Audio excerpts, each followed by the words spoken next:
Le Bouddha a sagement déclaré qu'on ne sera pas puni par la colère, mais on sera puni par la colère. Cette sagesse intemporelle reflète l'impact profond des réactions émotionnelles, en particulier de la colère, sur notre état intérieur et notre bien-être. Au milieu des épreuves de la vie, comment pouvons-nous cultiver la tranquillité intérieure? Dans le domaine de la sagesse intemporelle, le bouddhisme nous enseigne à agir comme si rien ne nous dérangeait. Ce principe explore l'art de maintenir une sérénité intérieure et une paix malgré les défis extérieurs. Il ne préconise pas la suppression des émotions ou le déni des difficultés, mais plutôt la culture d'un état d'esprit insensible aux perturbations extérieures. L'enseignement encourage à adopter une attitude d'équanimité et de résilience, observant le flux et le reflux de la vie sans laisser perturber la paix intérieure. Répondre de manière consciente et calme aux stimuli extérieurs permet aux individus de développer un détachement émotionnel vis-à-vis des hauts et des bas de la vie. Entreprendre un voyage vers la sérénité intérieure à travers le bouddhisme implique de perfectionner la pleine conscience, la conscience de soi et la gestion des réponses émotionnelles. Cela encourage la cultivation de la force intérieure et de la résilience, favorisant une paix non perturbée par les fluctuations de la vie. En embrassant ces enseignements et en les intégrant dans nos vies, nous entamons un voyage transformateur vers la paix intérieure, la tranquillité et une existence équilibrée. Principe 1. Écoutez 2 fois plus que vous ne parlez. Plongez dans la sagesse profonde encapsulée dans le premier principe, écoutez 2 fois plus que vous ne parlez, nous offre une exploration profonde de l'essence transformative de l'écoute active et de ses impacts profonds sur la croissance personnelle, les relations interpersonnelles et le tissu plus large de la connexion humaine. Ce principe, enraciné dans les enseignements du Bouddha, sert de phare guidant, exhortant les individus à se plonger dans l'art de l'écoute attentive. Le cœur même de ce principe réside dans la reconnaissance des impacts étendus et profonds que l'écoute peut avoir sur nos vies. Ce n'est pas simplement une réception passive de mots, mais un engagement dynamique qui implique une compréhension profonde des significations sous-jacentes transmises par le locuteur. En absorbant la sagesse encapsulée dans les mots du Bouddha, comprendre tout, c'est pardonner tout, nous sommes rappelés du lien complexe entre une compréhension profonde et l'acte compatissant du pardon. L'essence de la véritable écoute va au-delà de la surface des mots, s'étendant dans le domaine de l'empathie et de la connexion. Elle nous invite à cultiver une conscience accrue des émotions, des intentions et des nuances intégrées dans les paroles des autres. En le faisant, nous forgeons une connexion profonde avec l'expérience humaine, favorisant un environnement où l'empathie et la compréhension prospèrent. L'insight du Bouddha souligne que la compréhension authentique ouvre la voie au pardon, mettant en évidence le pouvoir transformateur de l'écoute en tant que catalyseur de la compassion. En s'engageant activement dans cette pratique, les individus entreprennent un voyage qui transcende les échanges verbaux, atteignant les domaines de la résonance émotionnelle et des expériences partagées. Pratiquer ce principe nécessite un effort conscient pour calmer notre propre dialogue interne, laissant de la place pour que les perspectives et les récits des autres se déploient. C'est un acte intentionnel qui nourrit un lien empathique, favorisant un sentiment d'unité et d'humanité partagée. Les enseignements profonds sous-tendant ce principe s'étendent au-delà des dialogues interpersonnels pour englober un contexte plus large, y compris notre relation avec le monde, la nature et même notre moi intérieur. L'écoute devient un conduit pour une connexion plus profonde avec les subtilités de la vie, nous invitant à accorder nos sens au rythme subtil du monde naturel, à la tranquillité du silence et aux récits non exprimés de ceux qui peuvent manquer d'une plateforme vocale. En nous branchant activement sur ces expressions diverses, nous élargissons notre perspective et enrichissons notre compréhension du monde. En essence, le principe d'écouter 2 fois plus que vous ne parlez est une invitation à interagir avec le monde de manière plus profonde et empathique. Il encourage les individus à affiner leurs compétences d'écoute comme moyen d'approfondir les connexions, favoriser la compréhension et créer un espace pour la compassion et la croissance. Au-delà du mot parler, dans l'acte silencieux d'écouter, se trouve un réservoir sans fin de sagesse et d'empathie qui peut transformer à la fois les individus et les communautés. Ainsi, ce principe rappelle que dans l'art de l'écoute, nous découvrons non seulement la richesse des expériences des autres, mais aussi les profondeurs profondes de notre propre humanité. Écouter davantage et parler moins sert de conduit à une empathie et une compréhension accrue. S'engager activement avec le monde permet une connexion plus profonde avec les émotions, les pensées et les expériences des autres. Cette pratique s'étend au-delà des dialogues interpersonnels pour inclure l'attention aux nuances subtiles de la nature et aux récits non exprimés de ceux qui n'ont pas de plateforme vocale. En affinant les compétences d'écoute, nous approfondissons les connexions, favorisons la compréhension et créons un espace pour la compassion et la croissance. Principe 2. Ne laissez pas les commentaires des autres contrôler votre vie. Imaginez la vie comme un voyage à travers une forêt luxuriante, où chaque rencontre avec les commentaires des autres est semblable à la rencontre de panneaux indicateurs le long du chemin. Dans ce paysage métaphorique, le conseil profond du Bouddha de se concentrer sur le moment présent devient un principe directeur, nous exhortant à rester fidèles à notre boussole interne, impénétrable à l'influence des pensées ou des critiques externes. Ce principe est un outil puissant qui donne aux individus le pouvoir de naviguer dans les complexités de la vie en distinguant entre les retours externes et les vérités intrinsèques. L'analogie d'un voyage à travers une forêt luxuriante évoque une image des expériences multifacettes de la vie, emplies de moments de tranquillité et de défis. Chaque rencontre avec les commentaires des autres devient un panneau indicateur, un marqueur qui offre des perspectives ou présente différentes opinions. Le conseil du Bouddha de se concentrer sur le moment présent est un appel à la pleine conscience et à la conscience de soi, fournissant une force d'ancrage au milieu des opinions diverses qui nous entourent. Au cœur de ce principe se trouve un phare d'autonomisation, encourageant les individus à cultiver la conscience de soi, la confiance en soi et une mentalité résiliente. Il appelle à une fermeté qui reste inébranlable face aux opinions externes, favorisant une force intérieure qui agit comme un bouclier contre l'influence indue des jugements des autres. En s'insérant dans le moment présent et en accordant attention à leur sagesse intérieure, les individus se libèrent du poids des attentes externes. Le principe sert d'invitation à honorer ses aspirations, ses valeurs et ses rêves, dirigeant le cours de la vie avec confiance et authenticité.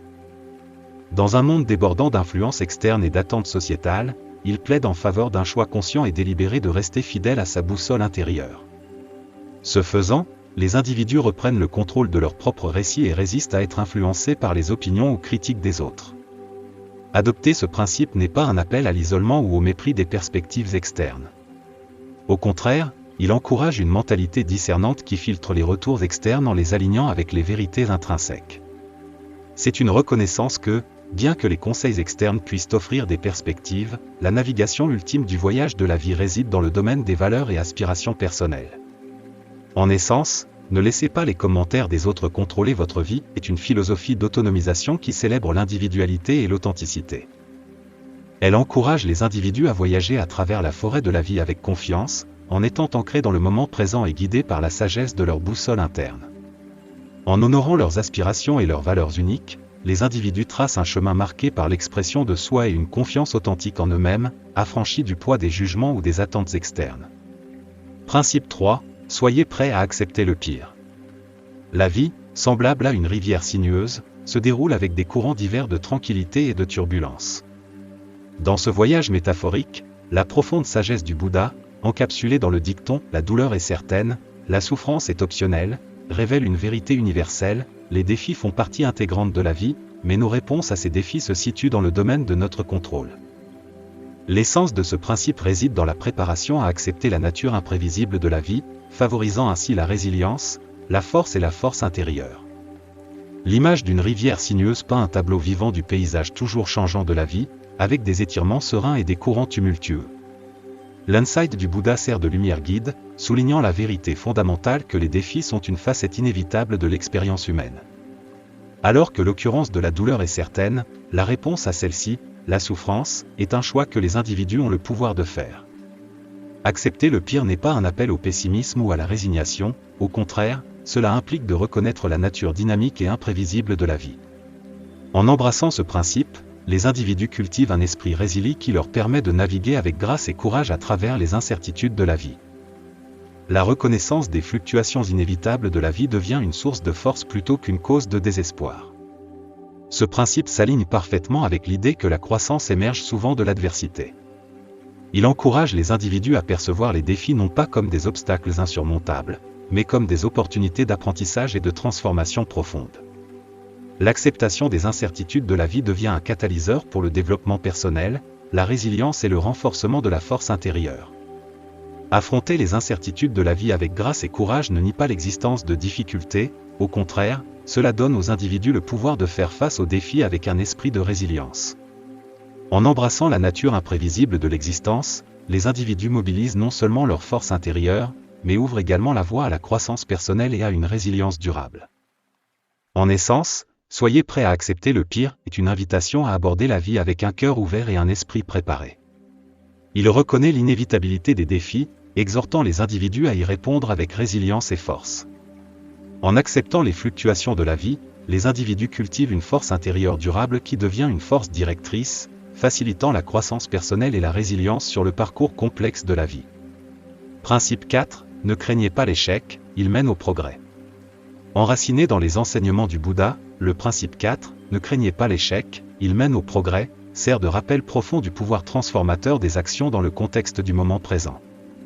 Ce principe remet en question la notion conventionnelle de l'échec comme quelque chose à craindre et à éviter, encourageant plutôt les individus à embrasser les revers comme des opportunités d'apprentissage et d'avancement. L'insistance du Bouddha sur la signification du moment présent souligne l'idée que nos actions ici et maintenant ont le potentiel de provoquer une transformation profonde. En extrapolant cette sagesse au concept d'échec, l'enseignement nous invite à percevoir les échecs non pas comme des indicateurs d'incompétence, mais comme des repères cruciaux sur le chemin de la croissance et du développement. Au cœur de ce principe se trouve un changement fondamental de perspective sur la nature de l'échec. Il encourage les individus à redéfinir leur relation avec les revers, reconnaissant que la véritable mesure de l'échec ne réside pas dans le nombre de fois où l'on tombe, mais dans la détermination à se relever après chaque revers. L'accent est mis sur la résilience, la persévérance et l'engagement à tirer des enseignements de l'adversité. Le principe encourage un passage d'une mentalité qui craint l'échec à une mentalité qui l'embrasse comme composante intégrante et nécessaire du chemin vers le progrès et le succès. L'échec, plutôt que d'être un obstacle, est positionné comme une boussole qui guide les individus vers la croissance. En reformulant notre perspective sur l'échec, nous libérons son potentiel pour servir de catalyseur au développement personnel, à l'innovation et à la résilience. Le pouvoir transformateur de ce principe réside dans sa capacité à détourner notre attention de l'évitement de l'échec pour s'engager activement avec lui comme une pierre de touche du progrès. Il reconnaît que les revers sont inévitables dans tout voyage, mais les reformule comme des opportunités d'auto-découverte et d'amélioration. En cultivant une mentalité qui considère l'échec comme une partie naturelle du processus d'apprentissage, les individus abordent les défis de la vie avec une résilience accrue, une détermination et un engagement envers une croissance continue. En essence, ne craignez pas l'échec, il mène au progrès, encourage les individus à embrasser les incertitudes inhérentes à la vie, reconnaissant que les revers ne sont pas la fin mais des moments cruciaux dans le parcours vers l'avancement personnel et collectif. En intégrant ce principe, les individus libèrent le potentiel des revers, les transformant en moteurs puissants du progrès et du succès sur le chemin dynamique du développement personnel et spirituel. Principe 5. Simplifier. Dans la philosophie de simplifier, le principe 5 invite les individus à entreprendre un voyage transformateur de désencombrement non seulement de leur environnement physique, mais aussi de leurs paysages mentaux et émotionnels. Enraciné dans la sagesse de la simplicité, ce principe souligne l'importance de prioriser les valeurs, les relations et le bien-être, créant ainsi de l'espace pour des connexions significatives et une croissance personnelle. Simplifier nos vies implique un déplacement délibéré loin des complexités de l'existence moderne, remettant en question la culture omniprésente du matérialisme excessif. Le principe préconise une approche consciente centrée sur des valeurs qui apportent réellement de la joie et de la satisfaction. En se concentrant sur ce qui compte vraiment, les individus peuvent débloquer un chemin vers l'authenticité et l'épanouissement. Le processus de simplification libère les individus des enchevêtrements d'un stress inutile, favorisant un environnement propice à une vie authentique, harmonieuse et épanouissante. En désencombrant à la fois les domaines externes et internes, il y a de la place pour une existence plus intentionnelle et significative. L'essence de ce principe réside dans l'encouragement des individus à privilégier la clarté, l'intentionnalité et la tranquillité.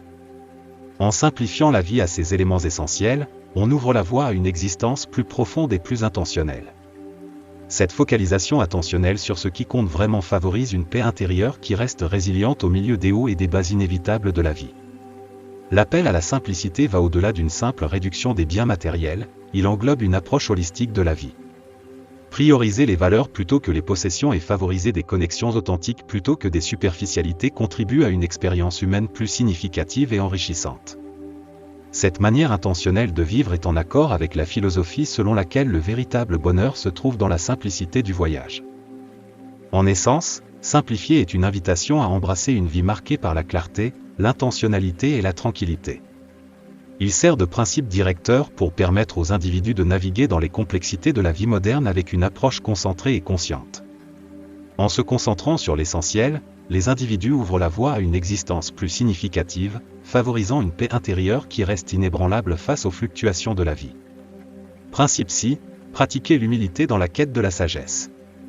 Dans la philosophie encapsulée par le principe 6, pratiquer l'humilité dans la quête de la sagesse, les individus sont invités à reconnaître que l'humilité n'est pas une diminution de la valeur personnelle, mais plutôt un témoignage profond de la force intérieure, de la confiance et de la compréhension de sa place dans la toile interconnectée de l'humanité.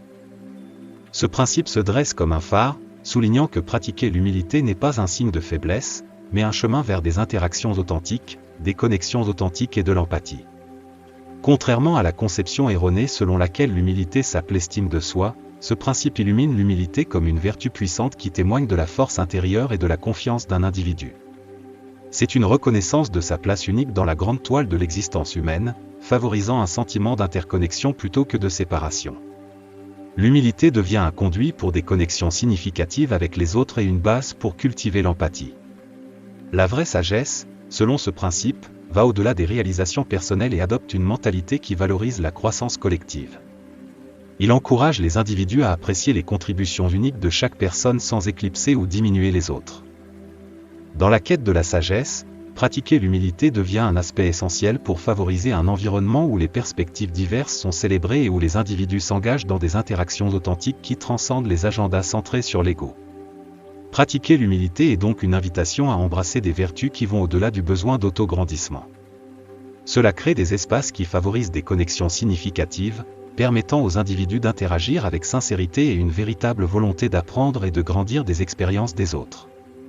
Ce faisant, il ouvre la voie à une atmosphère de respect mutuel et de compréhension. L'essence de ce principe réside dans le pouvoir transformateur de l'humilité pour façonner non seulement le caractère individuel, mais aussi la dynamique des relations interpersonnelles et la croissance collective.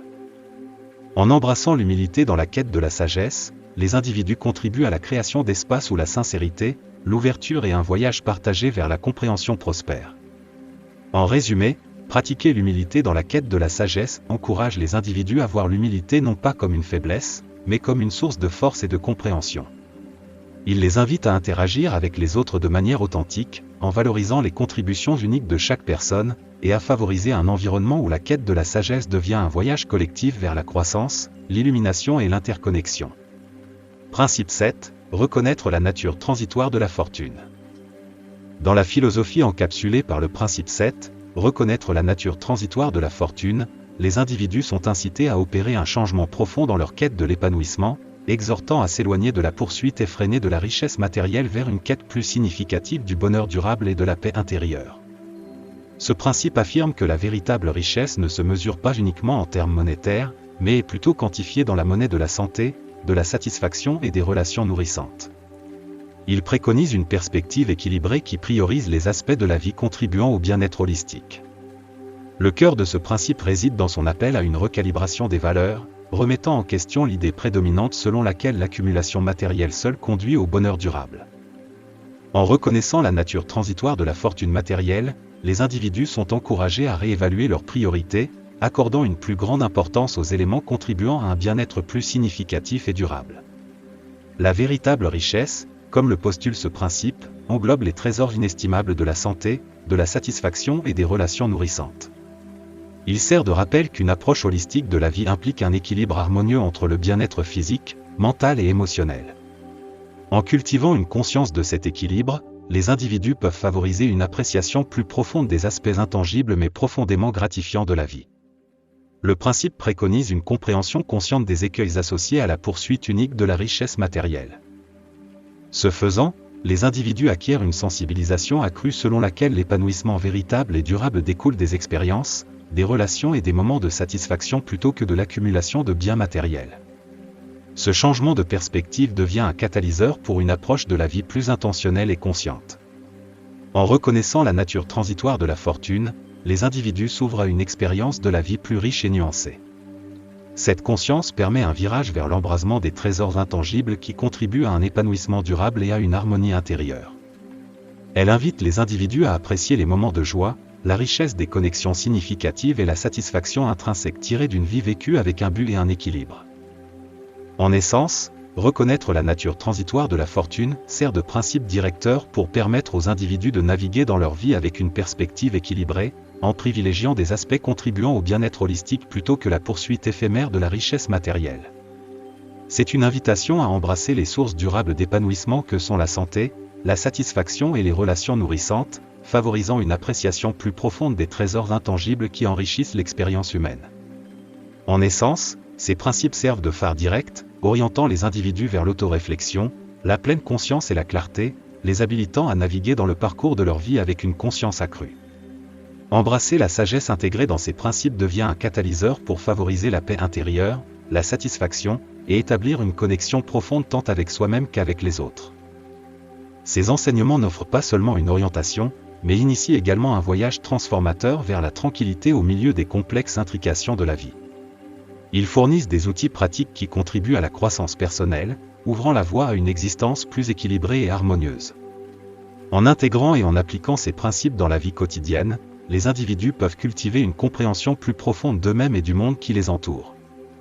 L'accent mis sur l'autoréflexion encourage un processus continu d'introspection, conduisant à une prise de conscience accrue de soi et à une perspective plus claire sur les défis et les joies de la vie. La pratique de la pleine conscience devient un outil dynamique pour rester présent à chaque moment, favorisant un sentiment d'enracinement et de résilience. Le résultat de l'embrasement de cette sagesse est un état accru de paix intérieure et de satisfaction. Les principes offrent aux individus une feuille de route pour naviguer avec grâce et objectif à travers les complexités de la vie. En incorporant ces enseignements dans leur vie quotidienne, les individus trouvent non seulement la consolation au milieu des défis, mais nourrissent également une connexion plus profonde avec les autres par l'empathie et la compréhension. Le voyage transformateur vers la tranquillité n'est pas une fuite des intrications de la vie, mais un engagement délibéré avec elles. Ces principes fournissent des aperçus et des outils pratiques pour gérer les hauts et les bas de l'existence. Ils deviennent une source de résilience, permettant aux individus de faire face aux adversités avec une perspective équilibrée et un comportement calme. En conclusion, les enseignements encapsulés dans ces principes ne sont pas simplement des concepts philosophiques, mais des guides pratiques pour vivre une vie plus intentionnelle et épanouissante. Ils donnent aux individus les moyens d'entreprendre un voyage vers la découverte de soi, la croissance personnelle et une coexistence harmonieuse avec le monde qui les entoure. En embrassant cette sagesse, les individus peuvent naviguer avec plus de facilité à travers les complexités de la vie, contribuant à leur bien-être général et à celui de ceux qu'ils rencontrent sur leur chemin.